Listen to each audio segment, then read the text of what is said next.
Este podcast llega a usted por cortesía de la Confederación Patronal de la República Mexicana, www.coparmex.org.mx. Amigos de Coparmex, el dictamen de la Comisión Unida de Puntos Constitucionales y de Gobernación sobre el proyecto de reforma política que se votará en el Pleno de la Cámara de Diputados está lejos de ser una verdadera reforma del Estado. No propone un paquete integral de soluciones que realmente ayuden a revertir la decadencia de nuestro sistema político.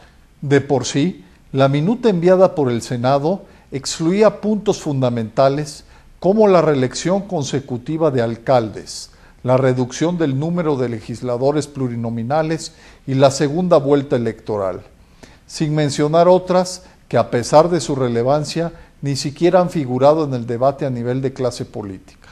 Por ejemplo, no se ha abordado la autonomía de la función de ministerios públicos, la recuperación de la independencia ciudadana del IFE, el pleno respeto a la libertad de expresión, transgredido por la reforma electoral del 2007, mejores mecanismos de rendición de cuentas en todos los niveles, la democracia y la división de poderes en los estados, que adolece de enormes rezagos y riesgos de retroceso. La iniciativa de los senadores, aunque incompleta, suponía un paso importante hacia adelante. El dictamen de comisiones de la Cámara de Diputados ya queda corta ante los 3 puntos débiles de nuestra democracia: déficit de representatividad en un régimen donde el interés partidista pesa más que el de la ciudadanía, falta de eficacia expresada en la esterilidad y la impotencia de nuestras instituciones para procesar los cambios y acuerdos que requiere la nación, y un costo inaceptable ante la pobreza de resultados y la que padecen millones de mexicanos. Se rechaza la reelección consecutiva de diputados y senadores, que es una medida fundamental para pasar de una partidocracia a una democracia de y para los ciudadanos. Con esta decisión mezquina y las limitaciones y candados en otros puntos primordiales, se diluye el potencial de renovación de una verdadera reforma política.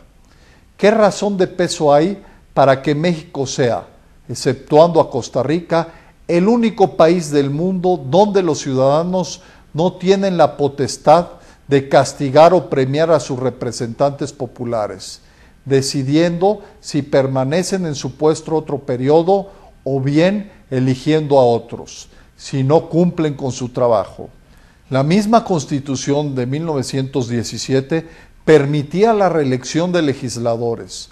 No podemos seguir viviendo a base de tabúes que no tienen ningún sustento. Las comisiones dictaminadoras rechazan la reelección de legisladores utilizando un sofisma inaceptable. En la página 325 del dictamen concluyen que dejarán pendiente el tema para mejor discusión hasta en tanto se incorpore la figura de revocación de mandato. Arguyen que debe haber este contrapeso y que sólo así se cumple con el espíritu del artículo 39 de la Constitución, que en síntesis dice que todo poder público dimana del pueblo y éste tiene en todo tiempo el derecho inalienable de alterar o modificar la forma de su gobierno. Al contrario, la reelección consecutiva, que además sería limitada a 2 periodos adicionales, permite cumplir con el artículo 39 de manera ordenada y sin predominio de los partidos. El diputado o senador que funciona y toma en cuenta a los ciudadanos se queda y profesionaliza. El que no, se va. Es una medida necesaria para que los ciudadanos tengamos mayor control sobre quienes nos representan y los legisladores autonomía frente a sus partidos para cumplir con sus obligaciones constitucionales. La figura de revocación de mandato puede complementar, pero no es indispensable, lo cual se constata porque en la mayoría de las democracias no existe. El dictamen contiene otros argumentos que llaman la atención por su contradicción con la realidad, como explicaciones para rechazar una ampliación de las facultades del Ejecutivo para hacer observaciones al presupuesto público. Dice que la gobernabilidad democrática no requiere de fórmulas mágicas, porque la alternancia garantiza un equilibrio de poderes con flexibilidad, orientado a la cooperación y no a la obstaculización entre ellos. En el mismo apartado, las Comisiones Unidas advierte que con las medidas propuestas por el Senado se le restaría fuerza política a la voluntad popular expresada por los diputados. Esto choca con los hechos que hemos visto en las legislaturas de la transición democrática. Más de 14 años de política que tiene más de obstructiva que de cooperativa e interesada en la voluntad popular. Hacemos un llamado a los diputados de todos los partidos para que rectifiquen e incorporen la reelección de legisladores, asegurarse de que cada una de las medidas que abarca la reforma puedan llevarse a la práctica. De nada serviría aprobar cambios imposibles de ejercer en los hechos. Las candidaturas independientes deben estar permitidas en todos los estados, para todos los puestos, con leyes y reglamentos que las hagan posibles, con capacidad de competir en equidad con los partidos. La consulta ciudadana es una gran oportunidad para México.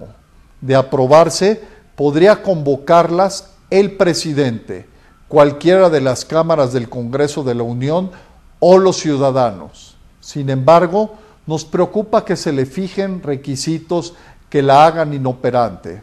En primer lugar, el no permitir que se realicen junto con los procesos electorales federales y al mismo tiempo establecer su resultado solo será vinculante si participa un 40% de los ciudadanos empadronados. Por el contrario, resulta positivo que se haya bajado el mínimo de firmas necesarias para una convocatoria a consulta por parte de la ciudadanía, que pasa del 2% del padrón al 0.13%. Lo mismo aplica para la iniciativa legislativa ciudadana, cuyo mínimo pasó de 0.25 a 0.13% de firmas de las listas de electores. La iniciativa legislativa preferente del Ejecutivo y la posibilidad de que los ciudadanos presenten las suyas ayudará mucho a destrabar la parálisis que hay en materia de reformas estructurales. Sin embargo, hay que considerar que en el proyecto se excluye cualquier cambio constitucional. Esto limita mucho su alcance. Lo que ya no podemos aceptar es seguir con un sistema político que en lugar de ayudar a conciliar divide, que en vez de facilitar la producción de soluciones para las necesidades de la población, es propicio para el estancamiento. Reivindiquemos la política para vivir en un país en donde los ciudadanos no tengamos que llegar al extremo de demandar a quienes hacen las leyes por ser los primeros que no las cumplen, como es el caso del juicio que Coparmex interpuso contra los diputados, que no han sido capaces de nombrar a 3 consejeros del IFE desde hace casi un año. Señores diputados, cumplan con su deber. A México le urge una reforma política, pero que sea efectiva, un cambio integral y con visión de largo plazo, no más enmiendas provisionales o incompletas, que sirvan más para simular que para reformar un sistema agotado y que cada vez presenta más fisuras y riesgos. Es tiempo de una reforma del Estado de verdad.